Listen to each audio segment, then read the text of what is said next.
Oh yeah, my nose is getting kind of like, I think I'm getting sick. But finding a cold or something. My throat starting to get itchy. Sorry, I just ate the rest of my food. Sitting in the wicker rocking chair with her interrupted work in her lap, Amaranta watched Aureliano Jose, his chin covered with foam, stroking his razor to give himself his first shave. His black head bled and he cut his upper lip as he tried to shape a mustache of blonde fuzz, and when it was all over he looked the same as before, but the laborious process gave Amaranta the feeling that she had begun to grow old at that moment. He looked just like Aureliano when he was our age. When he was your age, she said, "You're a man now." He had been for a long time, ever since that distant day when Amaranta thought he was still a child and continued getting undressed in front of him in the bathroom as she had always done, and as she had been used to doing ever since Pilar Tinera had turned him over to her had handed her to finish his upbringing. The first time that he saw her, the only thing that drew his attention was the deep depression between her breasts. He was so innocent that he asked her what had happened to her, and Amaranta pretended to dig into her breast with the tips of her fingers and answered, "They gave me some terrible cuts sometimes." Sometime later, when she had recovered from Pietro's Crespi's suicide and was bathed with Aureliano Jose again, he no longer paid attention to the depression, but felt a strange trembling at the sight of the splendid breasts with their brown nipples. He kept on examining her, discovering the miracle of her intimacy inch by inch, and he felt his skin tingle as he contemplated the way her skin tingled when it touched the water. Ever since he was a small child, he had the custom of leaving his hammock and waking up in Amaranta's bed, because contact with her was a way of overcoming his fear of the dark. But since that day when he became aware of his own nakedness, it was not fear of the dark that drove him to crawl on under her mosquito netting, but an urge to feel Amaranta's warm breathing at dawn. Early one morning, during the time when she refused Colonel Aureliano Marquez, Aureliano Jose awoke with the feeling that he could not breathe. He felt Amaranta's fingers searching across his stomach like warm and anxious little caterpillars. Pretending to sleep, he changed his position to make it easier, and then he felt the hand without the black bandage diving. He felt the hand without the black bandage diving like a blind shellfish into the algae of his anxiety. Although they seemed to ignore what both of them knew and what each one knew that the other knew, from that night on they were yoked together in an inviolable complicity. Aureliano Jose could not get to sleep until he heard the 12 o'clock waltz on the parlor clock, and the mature maiden, whose skin was beginning to grow sad, did not have a moment's rest until she felt slipping under her mosquito netting that sleepwalker whom she had raised, not thinking that he would be a palliative, Palliative, for her solitude. Not thinking that he would be a palliative, Palliative, for her solitude. Later, they not only slept together naked, exchanging exhausting caresses, but they would also chase each other into the corners of the house and shut themselves up in the bedrooms at any hour of the day in a permanent state of unrelieved excitement. They were almost discovered by Ursula one afternoon when she went into the granary as they were starting to kiss. "Do you love your aunt a lot?" she asked Aureliano Jose in an innocent way. He answered that he did. "That's good for you," Ursula concluded, and finished measuring the flour for the bread and returned to the kitchen. That episode drew Amaranta out of her delirium. She realized that she had gone too far, that she was no longer playing kissing games with the child, but was floundering about in an autumnal passion, one that was dangerous and had no future, and she cut it off with one stroke. Aureliano Jose, who was then finishing his military training, finally woke up to reality and went to sleep in the barracks. On Saturdays, he would go with the soldiers to Cantarino's store.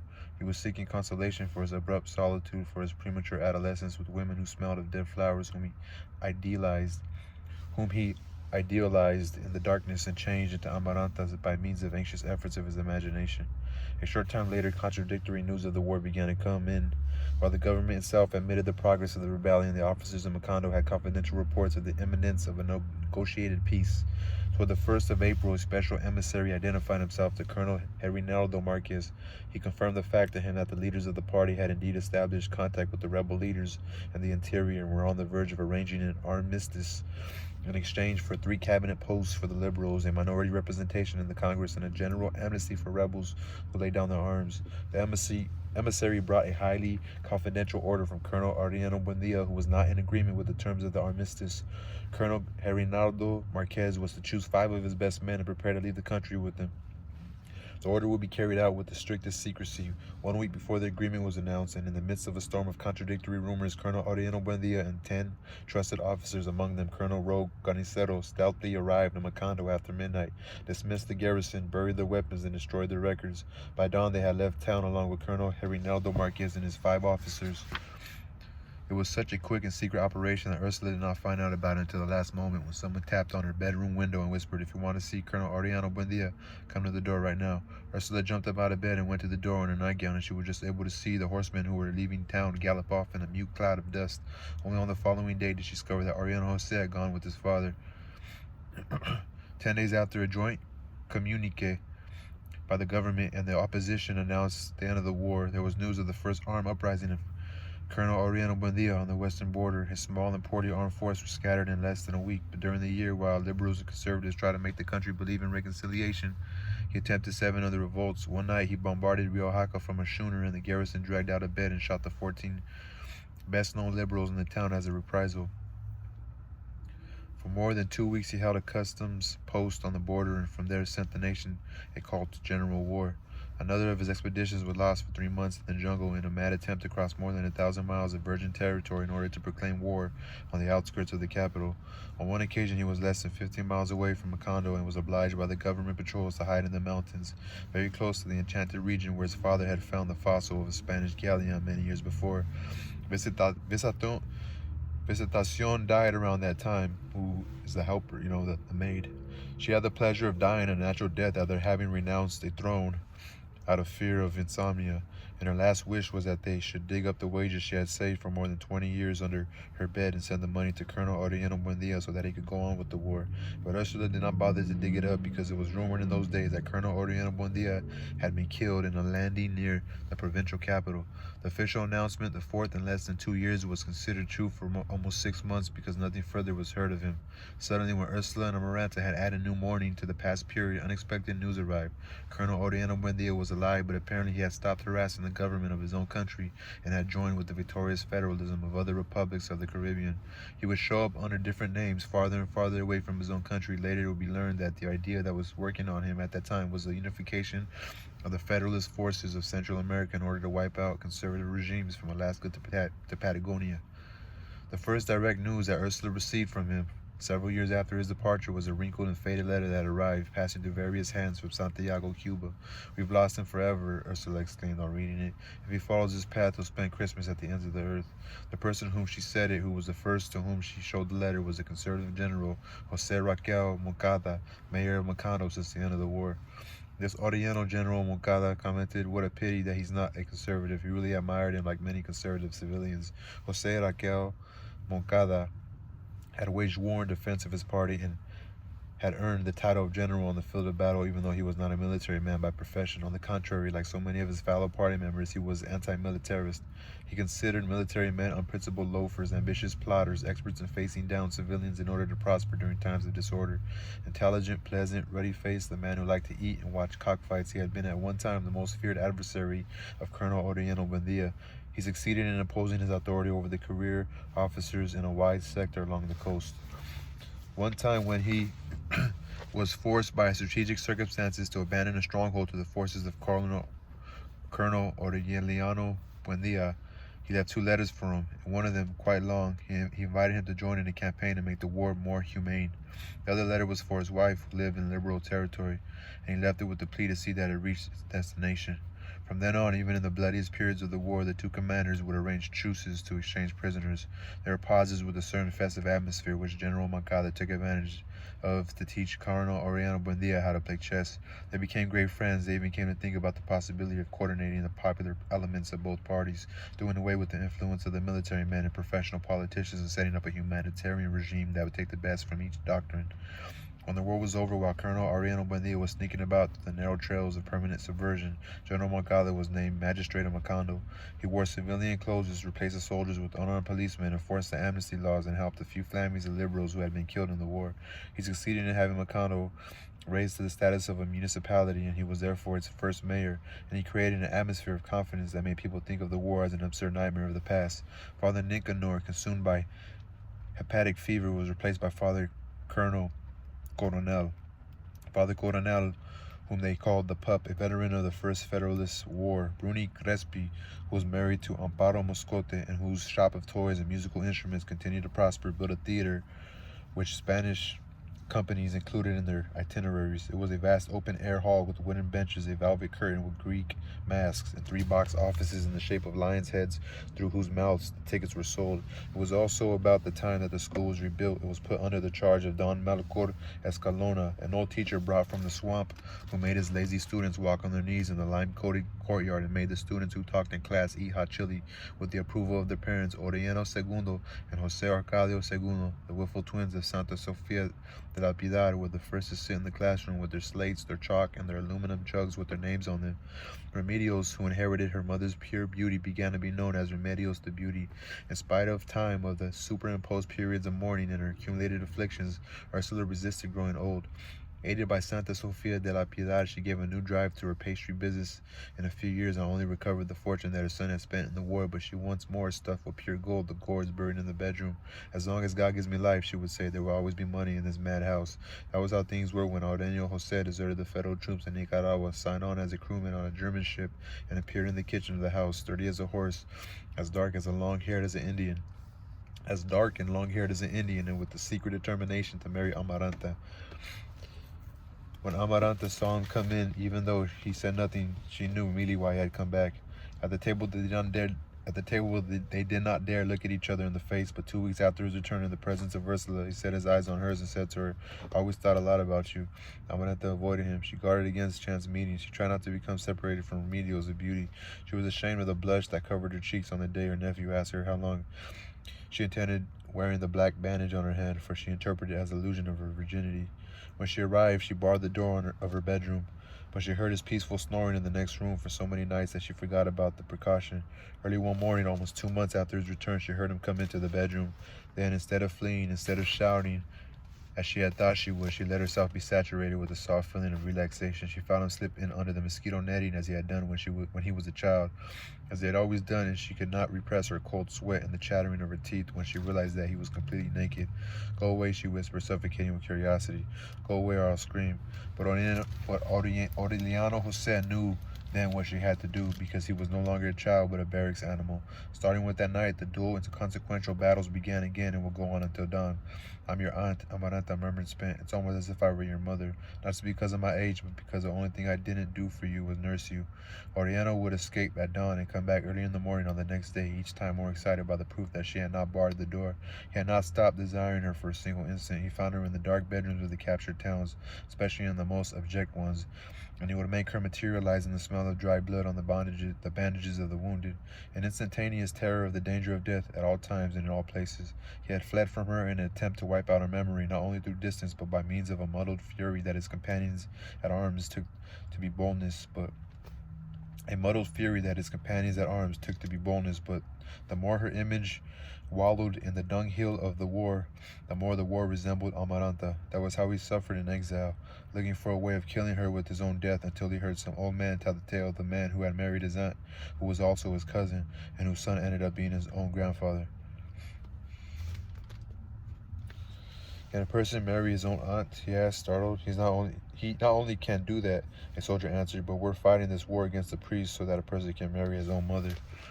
2 weeks later, he deserted. He found Amaranta more withered than in his memory, more melancholy and shy, not really turning the last corner of maturity, but more feverish than ever in the darkness of her bedroom, and more challenging than ever in the aggressiveness of her resistance. You're a brute, Amaranta would tell him as she harried by his hounds. You can't do that to a poor aunt unless you have special dispensation, dispensation from the Pope. Aureliano Jose promised to go to Rome. He promised to go across Europe on his knees to kiss the sandals of the pontiff, just so that he would lower her drawbridge. It's not just that, Amaranta retorted. Any children will be born with the tail of a pig. Aureliano Jose was deaf to all arguments. I don't care if they're born as armadillos, he begged. Early one morning, vanquished by the unbearable pain of repressed virility, virility, he went to Catarino's. He found a woman with flaccid breasts, FLACCID, affectionate and cheap, who calmed his stomach for some time. He tried to apply the treatment of disdain to Amaranta. He would see her on the porch working at the sewing machine, which she had learned to operate with admirable skill, and he would not even speak to her. Amaranta felt freed of her reef, and she herself did not understand why. She started thinking again at the time about Colonel Aureliano Marquez, why she remembered with such nostalgia the afternoons of Chinese checkers, and why she even desired him as a man in her bedroom. Aureliano Jose did not realize how much ground he had lost on the night he could no longer bear the farce of indifference, and went back to Amaranta's room. She rejected him with an inflexible and unmistakable determination, and she barred the door of her bedroom forever. A few months after the return of Aureliano Jose, an exuberant woman perfumed with jasmine appeared at the house with a boy of 5. She stated that he was the son of Colonel Aureliano Buendia and that she had brought him to Ursula to be baptized. No one doubted the origins of that nameless child. He looked exactly like the colonel at the time he was taken to see ice for the first time. The woman said that he had been born with his eyes open, looking at people with the judgment of an adult, and that she was frightened by his way of staring at things without blinking. He's identical, Ursula said. The only thing missing is for him to make chairs rock by supply looking at him. No. The only thing missing is for him to make chairs rock by simply looking at them. They christened him Aureliano, and with his mother's last name, since the law did not permit a person to bear his father's name until he had recognized him. General Moncada was the godfather. Although Amaranta insisted that he be left so that she could take over his upbringing, his mother was against it. Ursula at that time did not know about the custom of sending virgins to the bedrooms of soldiers in the same way that hens are turned loose with the fine roosters. But in the course of that year, she found out. 9 more sons of Colonel Aureliano Buendia were brought to the house to be baptized. The oldest, a strange dark boy with green eyes who was not at all like his father's family, was over 10 years old. They brought children of all ages, all colors, but all males, and all with a look of solitude that left no doubt as to their relationship. Only two stood out in the group. One, large for his age, made smithereens out of the flower pots and china because his hands seemed to have the property of breaking everything they touched. The other was a blond boy with the same light eyes as his mother, whose hair had been left to grow long and curly like that of a woman. He entered the house with a great deal of familiarity, as if he had been raised there, and he went directly to a chest in Ursula's bedroom and demanded, "I want the mechanical ballerina." Ursula was startled. She opened the chest, searching among the ancient and dusty articles left from the days of Melquiades, and wrapped in a pair of stockings she found the mechanical ballerina that Pietro Crespi had brought to the house once and that everyone had forgotten about. In less than 12 years they baptized with the name Aureliano and the last name of the mother all the sons that the colonel had implanted up and down his theater of war. 17. At first Ursula would fill their pockets with money, and Amaranta tried to have them stay, but they finally limited themselves to giving them presents and serving as godmothers. "We've done our duty by baptizing them," Ursula would say, jotting down in a ledger the name, address of the mother, and the place and date of birth of the child. Aureliano needs well-kept accounts so that he can decide things when he comes back. During lunch, commenting with General Moncada about that disconcerting proliferation, she expressed the desire for Colonel Aureliano Buendia to come back someday and gather all of his sons together in the house. "Don't worry, dear friend," General Moncada said enigmatically. "He'll come sooner than you expect." What General Moncada knew and what he did not wish to reveal at lunch was that Colonel Aureliano was already on his way to head up the most prolonged, radical, and bloody rebellion of all those he had started up till then. The situation again became as tense as it had been during the months that preceded the first war. The cockfights instituted by the mayor himself were suspended. Captain Alcides Ricardo, the commander of the garrison, took over the exercise of municipal power. The liberals looked upon him as a provocateur. "Something terrible is going to happen," Ursula would say to Aureliano Jose. "Don't go out into the street after 6 o'clock. The entreaties were useless." Aureliano Jose, just like Arcadio and other times, had ceased to belong to her. It was as if his return home, the possibility of existing without concerning himself with everyday necessities, had awakened in him the lewd and lazy leanings of his uncle Jose Arcadio. His passion for Amaranta had been extinguished without leaving any scars. He would drift around, playing pool, easing his solitude with occasional women, sacking the hiding places where Ursula had forgotten her money. He ended up coming home only to change his clothes. "They're all alike," Ursula lamented. "At first they behave very well, they're obedient and prompt, and they don't seem capable of killing a fly, but as soon as their beards appear they go to ruin." Unlike Arcadio, who had never known his real origins, he found out that he was the son of Pilar Tenera, who had hung up a hammock so that he could take a siesta in her house. More than mother and son, they were accomplices in solitude. Pilar Tenera had lost the trail of all hope. Her laugh had taken on the tones of an organ. Her breast had succumbed to the tedium of endless caressing. Her stomach and her thighs had been the victims of her irrevocable fate as a shared woman, but her heart grew old without bitterness, fat, talkative, with the airs of a matron in disgrace. She renounced the sterile illusions of her cards and found peace and consolation in other people's loves. In the house where Aureliano Jose took his siesta, the girls from the neighborhood would receive their casual lovers. "Let me your room, Pilar," they would simply say when they were already inside. "Of course," Pilar would answer, and if anyone was present, she would explain, "I'm happy knowing that people are happy in bed." She never charged for the service. She never refused a favor, just as she never refused the countless men who sought her out, even in the twilight of her maturity. Without giving her money or love, and only occasionally pleasure. Her 5 daughters, who inherited a burning seed, had been lost on the byways of life since adolescence. Of the 2 sons she managed to raise, one died fighting in the forces of Colonel Aureliano Buendia, and the other was wounded and captured at the age of 14 when he tried to steal a crate of chickens in a town in the swamp. In a certain way, Aureliano Jose was the tall, dark man who had been promised her for half a century by the King of Hearts. And like all men sent by the cards, he reached her heart when he was already stamped with the mark of death. She saw it in the cards. "Don't go out tonight," she told him. "Stay and sleep here because Carmelita Montiel is getting tired of asking me to put her in your room." Aureliano Jose did not cast the deep feeling of begging that was in the offer. "Tired of waiting for me at midnight," he said. He went to the theater, where a Spanish company was putting on The Dagger of the Fox, which was really Zorrilla's play, with the title changed by order of Captain Aquiles Ricardo because the liberals called the conservatives Goths. Only when he handed in his ticket at the door did Aureliano Jose realize that Captain Aquiles Ricardo and 2 soldiers armed with rifles were searching the audience. "Be careful, Captain," Aureliano Jose warned him. "The man hasn't been born yet who can lay hands on me." The captain tried to search him forcibly, and Aureliano Jose, who was unarmed, began to run. The soldiers disobeyed the order to shoot. "He's a Buendia," one of them explained. Blind with rage, the captain then snatched away the rifle, stepped into the center of the street, and took aim. "Cowards," he shouted. "I only wish it was Colonel Aureliano Buendia." Carmelita Montiel, a 20-year-old virgin, had just bathed in the orange blossom water and was strewing rosemary leaves on Pilar Tenera's bed when the shot rang out. Aureliano Jose had been destined to find with her the happiness that Amaranta had denied him, to have 7 children and to die in her arms of old age, but the bullet that entered his back and shattered his chest had been directed by a wrong interpretation of the cards. Captain Aquiles Ricardo, who was really the one destined to die that night, did indeed die. 4 hours before Aureliano Jose. As soon as the shot was heard, he was brought down by 2 simultaneous bullets whose origin was never established, and a shout of many voices shook the night. "Long live the Liberal Party, long live Colonel Aureliano Buendia." At 12 o'clock, when Aureliano Jose had bled to death and Carmelita Montiel found that the cards showing her future were blank, more than 400 men had filed past the theater and discharged their revolvers into the abandoned body of Captain Aquiles Ricardo. A patrol had to use a wheelbarrow to carry the body, which was heavy with lead and fell apart like a water-soaked loaf of bread. Annoyed by the outrages of the regular army, General Jose Moncada used political influence, put on his uniform again, and assumed the civil and military leadership of Macondo. He did not expect, however, that his conciliatory attitude would be able to prevent the inevitable. The news in September was contradictory. While the government announced that it was maintaining control throughout the country, the liberals were receiving secret news of armed uprisings in the interior. The regime would not admit a state of war until it was proclaimed in the decree that had followed a court-martial which had condemned Colonel Aureliano Buendia to death in absentia. The first unit that captured him was ordered to carry the sentence out. "This means he's come back," Ursula said joyfully to General Moncada, but he himself knew nothing about it.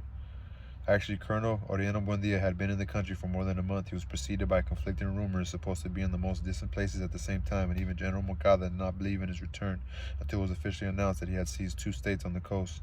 "Congratulations, dear friend," he told Ursula, showing her the telegram. "You'll soon have him here." Ursula was worried then for the first time. "And what will you do?" she asked. General Moncada had asked him that same question many times. "The same as he, my friend," he answered. "I'll do my duty." At dawn on the 1st of October, Colonel Aureliano Buendia attacked Moncada with 1,000 well-armed men in the garrison, received orders to resist to the end. At noon, while General Moncada was lunching with Ursula, a rebel cannon shot that echoed in the whole town blew the front of the municipal treasury to dust. "They're as well armed as we are," General Moncada sighed, "but besides that, they're fighting because they want to."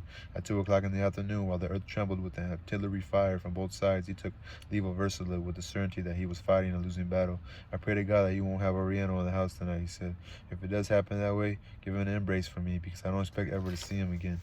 That night he was captured when he tried to escape from Moncada. After writing a long letter to Colonel Aureliano Buendia in which he reminded him of their common aim to humanize war, and he wished him a final victory over the corruption of the militarists and the ambitions of the politicians in both parties. On the following day, Colonel Aureliano Buendia had lunch with him in Ursula's house, where he was being held until a revolutionary court-martial decided his fate. It was a friendly gathering, but while the adversaries forgot the war to remember things of the past, Ursula had the gloomy feeling that her son was an intruder.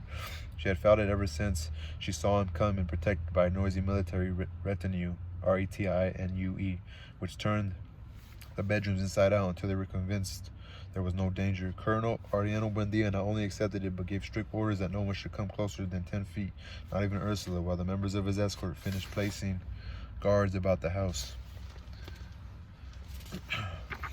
I got about 3.5 pages.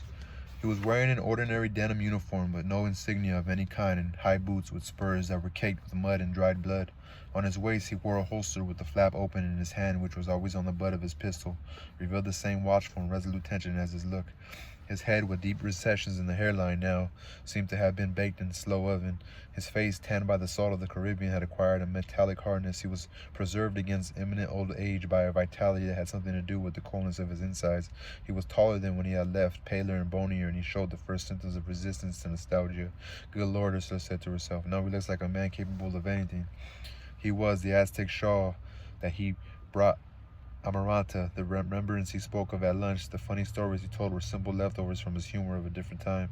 As soon as the order to bury the dead in a common grave was carried out, he assigned Colonel Roque Carnicero the mission of setting up the courts martials, and he went ahead with the exhausting task of imposing radical reforms which would not leave a stone of the re-established conservative regime in place. We have to get ahead of the politicians in the party, he said to his aides. When they open their eyes to reality, they'll find accomplished facts. It was then that he decided to review the titles to land that went back 100 years and discover the legalized outrages of his brother Jose Arcadia. He annulled the registrations with a stroke of the pen. As a last gesture of courtesy, he left his affairs for an hour and visited Rebecca to bring her up to date on what he was determined to do. In the shadows of her house, a solitary widow who at one time had been the confidant of his repressed loves and whose persistence had saved his life was a specter out of the past. Encased in black down to her knuckles, with her heart turned to ash, she scarcely knew anything about the war.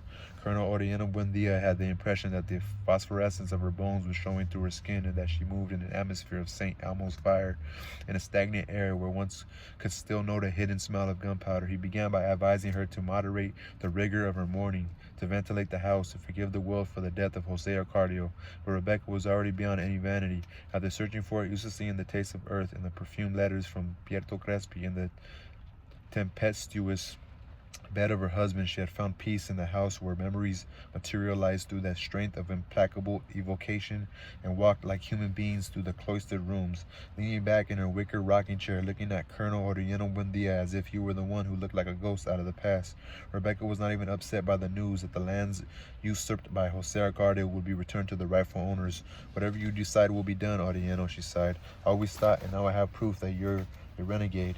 A revision of the deeds took place at the same time as the summary courts-martial presided over by Colonel General Marquez, which ended with the execution of all officers of the regular army who had been taken prisoner by the revolutionaries. The last court-martial was that of Jose Raquel Moncada. Ursula intervened. His government was the best we've ever had in Moncada, she told Colonel Aureliano Buendia. I don't have to tell you anything about his good heart, about his affection for us, because you know better than anyone. Colonel Aureliano Buendia gave her a disapproving look. I can't take over the job of administering justice, he replied. If you have something to say, tell it to the court-martial. Ursula not only did that, she also brought all of the mothers of the revolutionary officers who lived in Moncada to testify.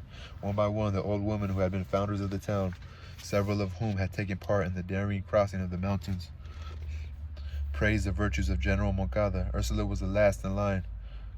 Her gloomy dignity, the weight of her name, the convincing vehemence of her declaration made the scale of justice hesitate for a moment.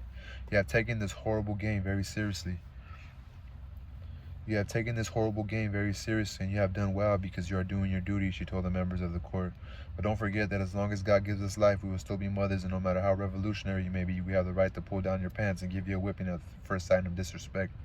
The court retired to deliberate as those words still echoed in the school that had been turned into barracks. At midnight, General Jose Raquel Moncada was sentenced to death.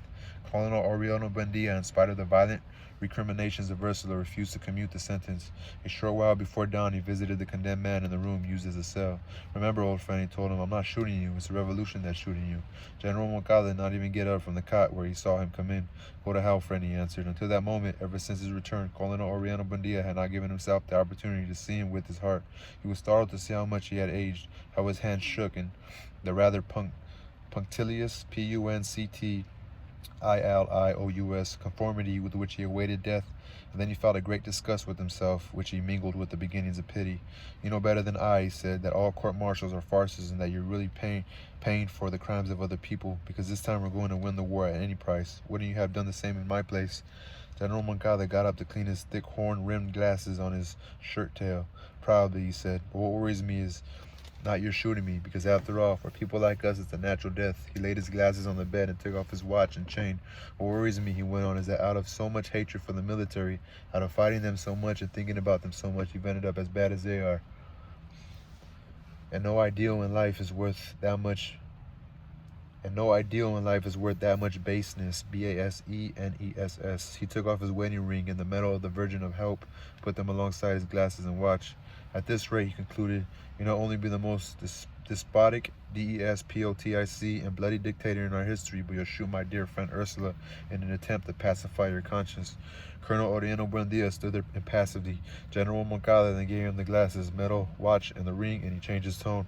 But I didn't send for you to scold me, he said. I wanted to ask you the favor of sending these things to my wife. Colonel Aureliano Buendia put them in his pockets. And she's still in Manar. She's still in Manar, General Moncada confirmed, in the same house behind the church where you sent the letter. I'll be glad to, Jose Raquel, Colonel Aureliano Buendia said. When he went out into the blue air of the mist, his face grew damp as on some other dawn in the past, and only then did he realize that he had ordered the sentence to be carried out in the courtyard and not at the cemetery wall. The firing squad drawn up opposite the door paid him the honors of a head of state. They can bring him out now, he ordered. That's the end of that chapter.